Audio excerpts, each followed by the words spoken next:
और अब खबरें विस्तार से देखते हैं। बेतिया से एक बड़ी खबर इस वक्त आ रही है। बेतिया में 1 करोड़ 40 लाख की चरस बरामद की गई है। सत्याग्रह एक्सप्रेस से 7 किलो चरस बरामद की गई है। ट्रेन के जनरल बोगी से लावारिस हालत में इसे बरामद किया गया है। नरकटियागंज रेल पुलिस की नरकटियागंज स्टेशन पर कार्रवाई की, उसके बाद ये सफलता मिली है। तो बड़ी खबर बेतिया से, जहां 1 करोड़ 40 लाख की चरस बरामद की गई है। सत्याग्रह एक्सप्रेस से 7 किलो चरस बरामद की गई है। ट्रेन के जनरल बोगी में लावारिस हालत में पड़ा हुआ था। नरकटियागंज रेल पुलिस ने स्टेशन पर कार्रवाई की, इसे जब्त किया है।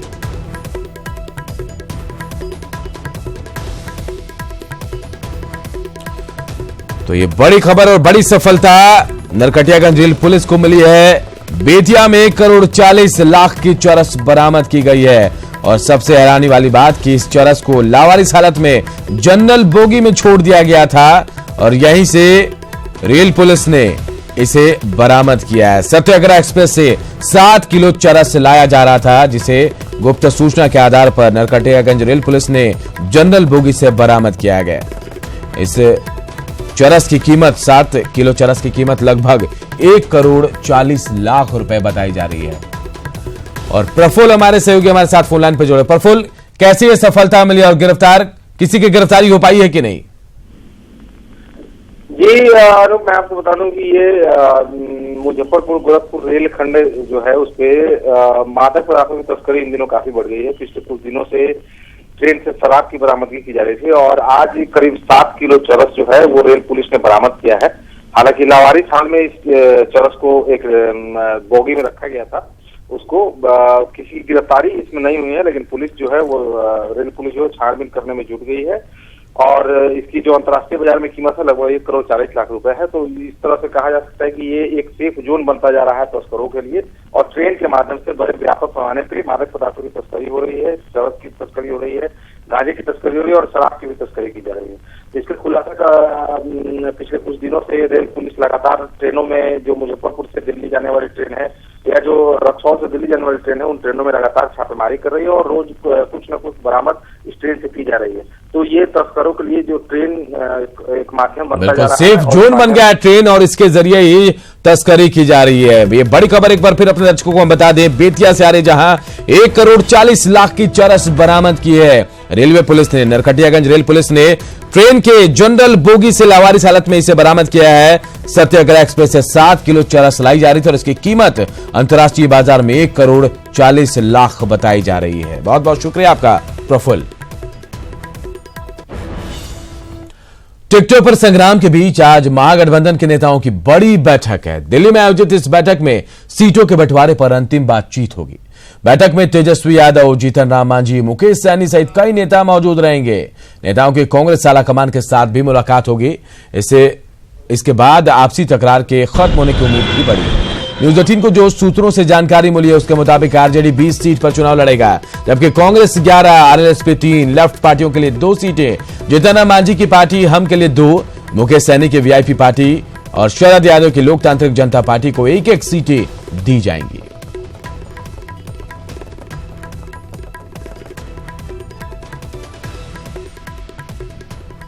और हमारे सहयोगी दिवाकर इसी खबर पर दिल्ली से सीधे हमारे साथ जुड़े हैं। दिवाकर, कितने बजे बैठक शुरू होगी और क्या ये मान लिया जाए कि आज अंतिम स्वरूप होगा टिकटों को लेकर बैठक में?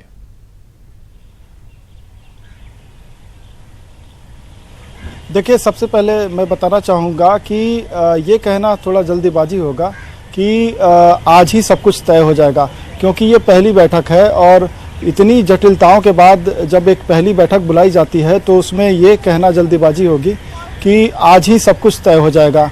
लेकिन जो गठबंधन के सहयोगी हैं, कांग्रेस हो या आरजेडी हो या उपेंद्र कुशवाहा की पार्टी हो, सभी पार्टियों की सहमति है कि हमें बैठकर जल्द से जल्द इस बात को तय कर लेना चाहिए कि कौन से दल के खाते में कितनी सीटें आ रही है, कौन कौन सी सीटें आ रही है।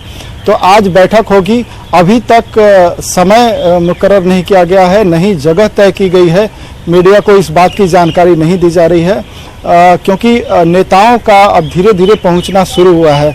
सुबह में बिहार कांग्रेस अध्यक्ष मदन मोहन झा पहुंच चुके थे दिल्ली, जीतन राम मांझी भी दिल्ली पहुंच चुके हैं, लेकिन उपेंद्र कुशवाहा दिल्ली पहुंचेंगे। साथ ही तेजस्वी की भी दिल्ली पहुंचने की खबर है। तो ये सभी नेता इकट्ठे होंगे तो फिर बातचीत शुरू होगी। और ये भी बताया जा रहा है कि राहुल गांधी की भी मौजूदगी 4:30 बजे के बाद ही संभव हो पाएगी दिल्ली में। तो इन नेताओं के साथ जो बिहार कांग्रेस प्रभारी हैं शक्ति सिंह गोहिल और मदन मोहन झा, वो पहले बातचीत करेंगे। बातचीत का ट्रैक क्या होगा, क्या 1-to-1 बातचीत होगी या कलेक्टिवली कोई बातचीत होगी, अभी तक तय नहीं हुआ है। नेताओं की सुविधा के अनुसार, जो सहयोगी दल हैं उनकी सुविधा के अनुसार कांग्रेस बातचीत करेगी और जब बातचीत मुकम्मल अंजाम पे पहुंचेगा तभी राहुल गांधी से मुलाकात की जाएगी और उसको मुहर लगाई जाएगी। ये प्रक्रिया है बातचीत की, क्योंकि राहुल गांधी से मुलाकात की कोई ये खबर नहीं है कि सभी दल आएंगे, सहयोगी दल आएंगे और उनके साथ बैठक शुरू हो जाएगी। पहले कवायद चलेगी कि सबकी बात सुनी जाए और क्या कुछ सीटों का आंकड़ा उनके पास है, क्या हम देना चाहते हैं और अगर कोई बीच का रास्ता निकालता है तो उसको निकाला जाए। तो बातचीत अभी जिस तरीके से संभावना व्यक्त की जा रही है, कयास लगाए जा रहे हैं कि देर शाम तक ये बातचीत शुरू होगी। इस बीच सभी नेताओं के साथ टेलीफोनिक बातचीत चल रही है, फ़ोन पे बातचीत हो रही है और उनकी मौजूदगी को सुनिश्चित किया जा रहा है कि वो दिल्ली पहुंच जाए ताकि बातचीत शुरू की जाए। जी बिल्कुल, तो थोड़ा इंतजार करते हैं, शाम में जब बैठक शुरू होगी तो वापस आपसे जुड़ेंगे हम और बैठक को लेकर तमाम बातें, आपसे जो जानकारी निकल कर आएगी वो भी अपने दर्शकों को शेयर करेंगे, उन्हें भी बताएंगे कि क्या कुछ इस बैठक से निकलकर सामने आएगा। तो जो संभावित सूत्र है, आरजेडी 20, कांग्रेस 11, आरएसपी 3, हमको 2 और दूसरे जो हैं हम आपको बता दें मुकेश सैनी की पार्टी और शरद यादव की पार्टी को एक एक सीट देने की बात चल रही है। तो ये संभावित हैं 40 जो सीटें हैं बिहार में उसे लेकर, और कहीं ना कहीं आज मुहर भी लग सकती है। और ये सूत्र भी बता रहे हैं कि आज पहली मीटिंग है और थोड़ी जल्दबाजी होगी कि आज ही सब कुछ फाइनल हो जाएगा ये कहना, लेकिन शुरुआत हो गई है और जितनी जल्दी हो सके महागठबंधन के नेता भी चाहते हैं कि जल्दी सीटों का बंटवारा हो जाए ताकि वो अपनी अपनी सीट को लेकर चुनाव की तैयारी में भी जुट जाएं।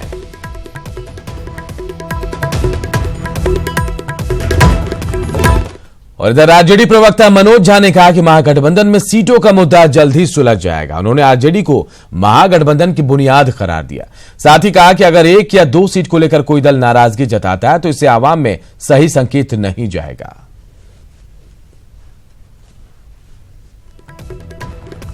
सीटवार सामाजिक आधार का विश्लेषण वो हम कर चुके। तीसरा बात है कि आंकड़े कहां फिट बैठते हैं, तो उसमें एक ऐतिहासिक प्रवृत्ति भी उस इलाके की, उस क्षेत्र की देखनी होगी।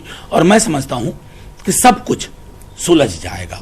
हम नाभि हैं, ये सब जानते हैं, राजद न्यूक्लियस है और अगर न्यूक्लियस मजबूत नहीं होगा ना, अगर बुनियाद मजबूत नहीं होगी तो इमारत मजबूत नहीं होगी। और मैं समझ रहा हूं कि हमारे कांग्रेस के साथी भी, तमाम बाकी और गठबंधन के दल ये समझ रहे हैं कि बुनियाद को मजबूत और महफूज रखना बहुत जरूरी। और पश्चिम बंगाल के मसले पर चुनाव आयोग पहुंचा है बीजेपी का एक प्रतिनिधिमंडल और इस वक्त वहां से चुनाव आयोग में तमाम अधिकारियों से मिलकर बाहर निकले हैं लोग। नेता बीजेपी के नेता और रविशंकर प्रसाद कुछ बोल रहे हैं। पुलिस भी नियुक्त है, वो पुलिस के लोग एक प्रकार से तृणमूल कांग्रेस के कार्यकर्ता के रूप में काम करते हैं। तो सारा डिप्लॉयमेंट सेंट्रल ऑब्जर्वर्स की नियुक्ति में, उनकी देखरेख में किया जाए और हर बूथ पर सेंट्रल फोर्सेस डिप्लॉय किया जाए। तीसरा, वहां पर मीडिया को भी आजादी नहीं दी जाती है अपनी बात कहने की।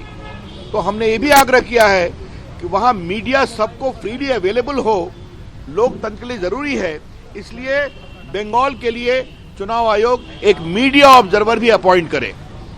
और हमने एक बात और कही है कि वहां पर एक 1986 का एक कोई सर्कुलर है जिसमें लिखा हुआ है कि स्कूल और बगलों में, बाकी धार्मिक स्थल के बगल में लाउड स्पीकर नहीं लगेगा। जहां परीक्षा है उस पर हमको आपत्ति नहीं है, लेकिन परीक्षा तो समाप्त हो रही है मार्च में।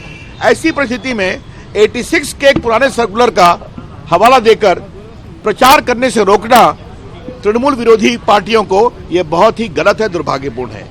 बंगाल का हिंसा का इतिहास रहा है।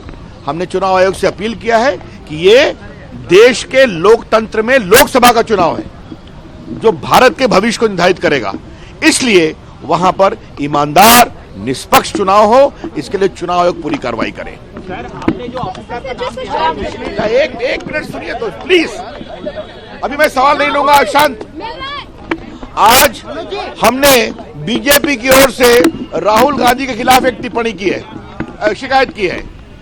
चुनाव आयोग के मॉडल कंडक्ट में साफ लिखा हुआ है कि अनवेरिफाइड एलिगेशंस आप नहीं लगाएंगे, झूठे आरोप आप नहीं लगाएंगे।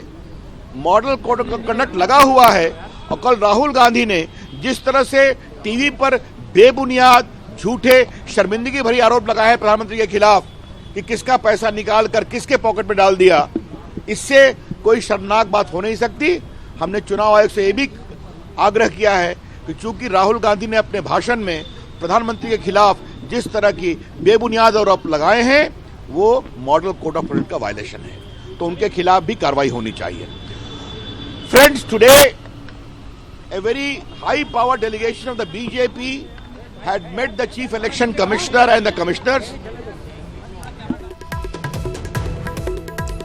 तो चुनाव आयोग से मिला है बीजेपी का प्रतिनिधि मंडल और बंगाल में लोकसभा चुनाव में सेंट्रल फोर्स की डिप्लॉयमेंट की बात कही है। कई अहम मुद्दों को लेकर भाजपा नेता चुनाव आयोग से मिले और कई तरह से बातें भी बताई। राहुल पर भी गलत बयानबाजी करने का आरोप लगाया है। पीएम पर आरोप लगाना बेहद शर्मनाक। रविशंकर प्रसाद ने ये अभी चुनाव आयोग में मुलाकात करने के बाद मीडिया के सामने बयान दिया है। महागठबंधन की आज होने वाली बैठक पर जेडीयू ने तंज कसा और इस बैठक को एक अनार 100 बीमार की संज्ञा से नवाजा, जबकि कांग्रेस कह रही कि 2 दिनों के अंदर सीटों पर फैसला हो जाएगा। पार्टी नेता प्रेमचंद मिश्रा ने हालांकि ये माना कि महागठबंधन में ज्यादा दलों के शामिल होने से सीट शेयरिंग में थोड़ी देरी हुई है। स्थिति वहां एक अनार 100 बीमार की हो गई है। चक्कर क्या है कि नीतीश कुमार जी का विरोध और नरेंद्र मोदी जी का विरोध, इन वजहों से राजद ने उन तमाम नेताओं को एक जगह जमा कर लिया जिनका जमीनी कोई वजूद नहीं था। हमारे यहाँ सिर्फ 2-3 प्लेयर नहीं है, छोटे मोटे पार्टियां भी आ गई हैं, कई इंडिविजुअल मेंबर ऑफ पार्लियामेंट जुड़ गए हैं, कुछ जुड़ने वाले हैं। तो जब आप एक फाइनल शेप लेंगे तो आपको उन तमाम चीज़ों को ध्यान में रखना होगा, लेकिन जब एक टेबल पर बैठेंगे तो वहाँ पर सबका समायोजन किया जाएगा और सभी एक दूसरे की मजबूरियों को भी, सीमाओं को भी। उत्तर प्रदेश के मुख्यमंत्री योगी आदित्यनाथ पर शिवानंद तिवारी ने एक बार फिर विवादित बयान दिया।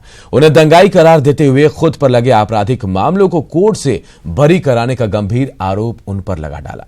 तो वहीं शिवानंद के बयान पर एनडीए के नेताओं ने पलटवार करते हुए उन्हें अपने गिरेबान में झांकने की सलाह दी है। चीफ मिनिस्टर तो खुद ही दागी, चार्जशीट है, केस है, मुकदमा है, और मुख्यमंत्री बनने के बाद मुख्यमंत्री अपने ऊपर जो खिलाफ जो मुकदमा है दंगा कराने का, ये सब कराने का, उसको हटा रहा है।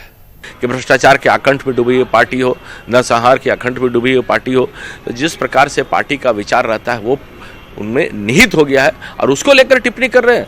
इसलिए स्वयं को आकलन करना चाहिए कि कहाँ योगी आदित्यनाथ, कहाँ अपने। वही शिवानंद तिवारी है ना कि लालू यादव को देश का नटवरलाल बोले थे ये कि देश का नटवरलाल लालू यादव है। तो ऐसे व्यक्ति से हमको सर्टिफिकेट लेने की जरूरत नहीं है, उम्र हो गया है, कुछ से कुछ बोल जाते हैं। बिहार जेडीयू के प्रदेश अध्यक्ष वशिष्ठ नारायण सिंह ने कहा कि एनडीए में उम्मीदवारों पर जल्द फैसला होगा। उन्होंने प्रत्याशियों को लेकर तीनों घटक दलों में बातचीत अंतिम दौर में होने की जानकारी दी और साथ ही यह भी कहा कि एनडीए के सभी घटक दल चुनाव में एक ही दल के रूप में उतरेंगे। उन्होंने टिकट के लिए महिला और युवा के साथ ही समाज के सभी वर्गों का ध्यान रखे जाने का दावा भी किया है। घोषित हो चुकी है, इसलिए निश्चित रूप से इसका फैसला शीघ्र हो जाएगा और जो भी एनडीए की पार्टियां हैं, जो घटक दल हैं, हम लोग एक दूसरे के संपर्क में हैं और वार्ता का दौर भी चला है और कुछ ही दिनों के अंदर शीघ्र उसको मैं कह सकता हूं अंतिम परिणति तक पहुंच जाएगा, फैसला हो जाएगा और इसकी घोषणा कर दी जाएगी। इस बार कैसे उम्मीदवारों को प्राथमिकता दी जा रही है सर? कुछ तो क्राइटेरिया वैसे उम्मीदवारों को देखिए, पार्टी में तो जो बहुत लंबे काल तक पार्टी के साथ जुड़े रहते हैं उनको प्राथमिकता दी जाती है और यह भी देखा जाता है कि उस क्षेत्र के लोगों के बीच में इनकी छवि क्या है, यानी इनके जीतने की स्थिति क्या है। और ये तो म्यूचुअल कंटेस्ट से ही हो रहे हैं, पार्टी के ही नहीं, हम तो एनडीए के सभी उम्मीदवारों के लिए एक साथ मजबूती से प्रचार में लगेंगे और कोई पार्टी के स्पिरिट से काम नहीं करेंगे। एनडीए के सारे उम्मीदवारों को अपने पार्टी का उम्मीदवार मान करके ही चुनाव क्षेत्र में जाएंगे। वर्गों के लोगों को हम लोग प्रतिनिधित्व देने के प्रयास करेंगे, इसमें महिला भी हैं, युवा भी है। सर एक आखिरी सवाल है, तीनों पार्टियों के आपसी सहमति से भी उम्मीदवार तय किए जा रहे हैं क्या कि तीनों देखिए बात होती है तो यह भी एक मुद्दा होता है, यह भी एक मुद्दा होता है। और यदि एक बात मैंने पहले ही कह दिया था कि चाहे किसी घटक दल से किसी का संबंध हो और वो एनडीए के एक उम्मीदवार के, सभी घटकों के एक उम्मीदवार के रूप में चुनाव मैदान में। मुजफ्फरपुर से खबर आई, मुजफ्फरपुर और आई के अतरार में भीषण आग लगी हुई है। गैस सिलेंडर से रिसाव से आग लगी है। मांझी टोला की 50 झोपड़ियों में आग लग गई। स्थानीय लोगों के प्रयास से आग पर काबू पाया गया है। ये बड़ी खबर हम आपको बता रहे हैं। मांझी टोला के 50 झोपड़ियों में आग लगी है। स्थानीय लोगों के प्रयास से आग पर काबू पाया गया है।